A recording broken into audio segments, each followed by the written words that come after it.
আমরা এই রেজিস্টার বিল্ডিংকে সংস্কার করবো ইনশাআল্লাহ। রেজিস্টার বিল্ডিংকে আমরা পেপারলেস করব। আমরা গতকাল থেকে প্রচারণা শুরু করেছি। আমরা বিশ্ববিদ্যালয়ের শিক্ষার্থীদের প্রত্যাশাগুলো শুনছিলাম, তাদের আকাঙ্ক্ষাগুলো শুনছিলাম।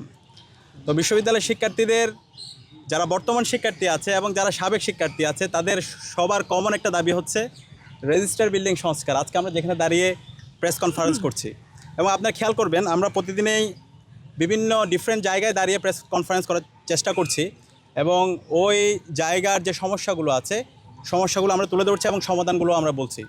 তো আজকের যে রেজিস্টার বিল্ডিংয়ে আমরা দাঁড়িয়েছি, সেই রেজিস্টার বিল্ডিংয়ের যে লাল ফিতার দূরত্ব, যে আমলাতান্ত্রিক জটিলতা, যে হ্যারাসমেন্ট, এটাতে পড়ে নাই ঢাকা বিশ্ববিদ্যালয়ে ওরকম একজন শিক্ষার্থী আমরা খুঁজে পাবো না।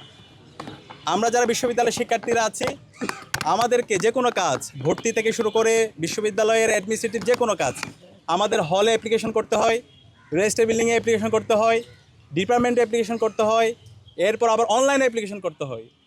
একই সাথে আমাকে টাকা নিয়ে ব্যাংকে যেতে হয়, এবং সোনালী ব্যাংক থেকে রূপালী ব্যাংক, এভাবে হচ্ছে আবার ডিপার্টমেন্টে আমার পেমেন্ট, সব এভাবে আমাদেরকে চলতে হয়।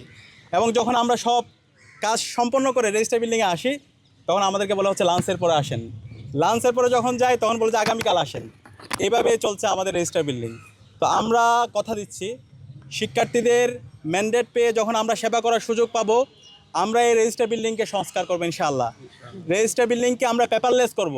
একজন শিক্ষার্থী সে হলে বসেই তার রেজিস্টার বিল্ডিংয়ের তার প্রশাসনিক যত কাজ আছে সেই সব কাজগুলো করতে পারবে, এবং তার পেমেন্ট সিস্টেমটাও সে হলে বসে অনলাইনে পেমেন্ট করতে পারবে।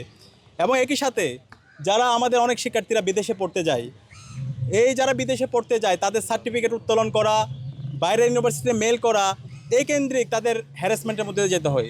তো আমাদের প্রস্তাবনা হচ্ছে, আমরা যারা বিদেশে পড়তে যাবে এই সমস্ত শিক্ষার্থীদের জন্য আমরা উচ্চশিক্ষা বিষয়ে একটা সেল করব, এবং সেই সেলটা ফাংশনাল থাকবে। ওই সেলের মাধ্যমে অনলাইনে অ্যাপ্লিকেশন করে শিক্ষার্থীরা সব ধরনের ফেসিলিটিগুলো তারা পাবে। এবং একই সাথে এই রেজিস্টার বিল্ডিংয়ে যদি আমরা দেখি, রেজিস্টার বিল্ডিংয়ে তৃতীয় শ্রেণী এবং চতুর্থ শ্রেণীর কর্মকর্তাদের জন্য বড় বড় বিল্ডিং হয়, তাদের অনেক সুযোগ সুবিধা দেওয়া হয়, তাদের অনেক রাজনীতি আছে এখানে। বাংলাদেশের একমাত্র স্মার্ট সিটি বসুন্ধরা এখন আরো নিরাপদ, আধুনিকতায় আরো এক ধাপ এগিয়ে। কিন্তু তাদেরকে বিশ্ববিদ্যালয় যেভাবে প্রায়োরিটি দেয়, আমাদের শিক্ষার্থীদের, আমাদের ছাত্রদের যে আবাসন সংকট, সেটা নিয়ে কোনো মাথা ব্যথা নাই। এবং বেশিরভাগ এখানকার স্টাফরা তাদের কোনো ধরনের কাজহীন ছাড়া তারা রাজনীতি নিয়ে ব্যস্ত আছে।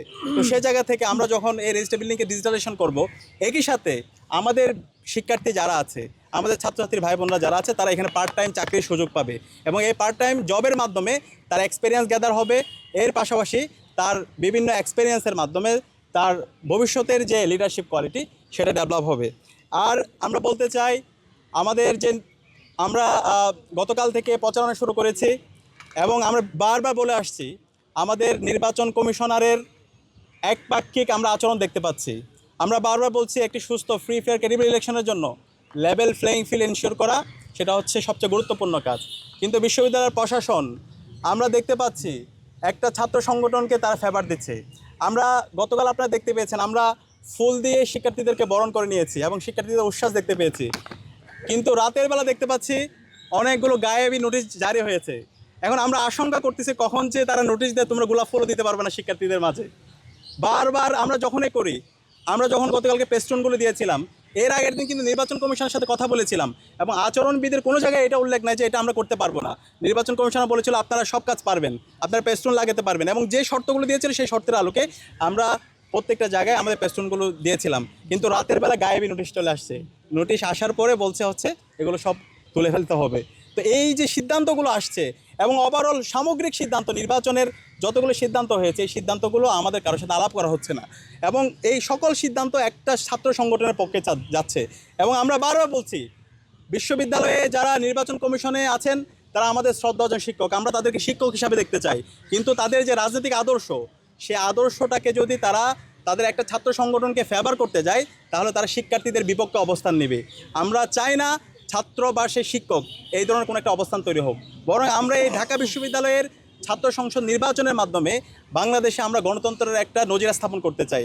আমাদের বাংলাদেশে দীর্ঘদিন ধরে যে আমরা ভোটাধিকার ছিল না, আমাদের এখানে যে হচ্ছে গণতন্ত্র ভেঙে চুরমার হয়ে গেছে, প্রতিষ্ঠানগুলো যে ভেঙে চুরমার হয়ে গেছে, সেই প্রতিষ্ঠানগুলোকে নতুনভাবে রিফর্ম করা এবং একটি ফ্রি ফেয়ার ক্রেডিবল ইলেকশনের একটা চমৎকার এক্সাম্পল আমরা এই ডাকসু নির্বাচনের মাধ্যমে দিতে চাই। তো সেই কারণে আমি অনুরোধ করব নির্বাচন কমিশনার যারা আছেন, আপনারা উপর থেকে যা নাজিল হচ্ছে, আপনাদের উপর গায়েবী যা আসতেছে, সেগুলো থেকে বেরিয়ে আসেন।